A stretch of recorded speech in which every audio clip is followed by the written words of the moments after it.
The man who turned a simple aerobics class into a massacre was 48-year-old George Sodini, a loner who had been planning his attack at a health club in suburban Pittsburgh for months. He had no relationship with anybody in that club that we know of.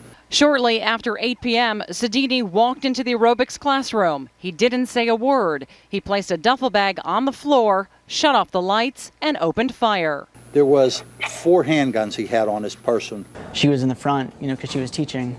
Alex Primus's wife, Mary, who's 10 weeks pregnant, was leading the class when she was shot twice. She said that she held her breath so that if he came around again, it would look like she was dead. Primus should be okay and her pregnancy unaffected. Police say Sodini fired more than 30 shots before killing himself. In a note left at the scene, Sodini complains he never spent a weekend with a girl, never lived with a woman, and only had sex a few times. In an online diary he began last year, Sodini planned his rampage for January, but changed his mind, writing, "I chickened out. I brought the loaded guns, everything." Then on Monday, a final entry. "Tomorrow is the big day. Last time I tried this in January, I chickened out. Let's see how this new approach works." George Sodini, armed with 2 semi-automatic pistols, walked into a women's aerobics class and opened fire. The attack left 3 women dead, 9 others injured, and a community shattered. But what drove this 48-year-old systems analyst to commit such a horrific act? The answer lies in a chilling diary he left behind, detailing his plans, frustrations, and a lifetime of resentment. It was August the 4th, 2009. The LA Fitness Center in Collier Township was bustling with activity. Inside the women's aerobics class, participants were mid-session, completely unaware of the horror about to unfold.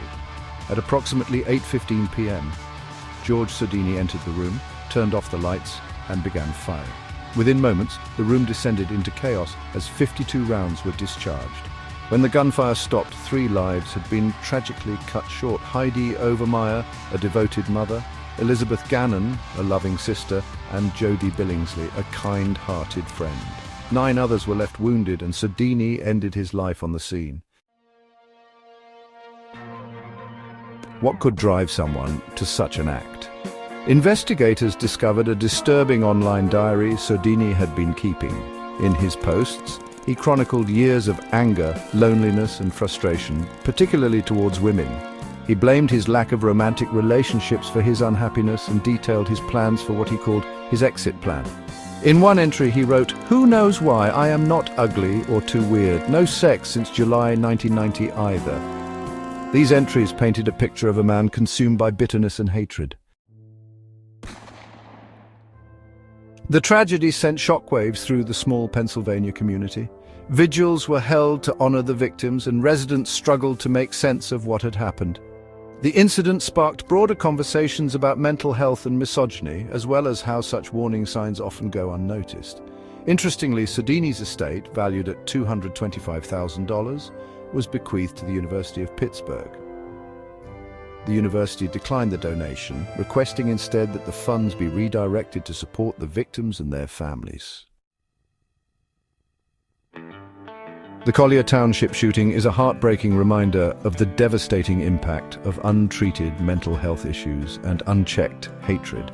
It highlights the importance of recognizing warning signs and fostering a culture of empathy and intervention.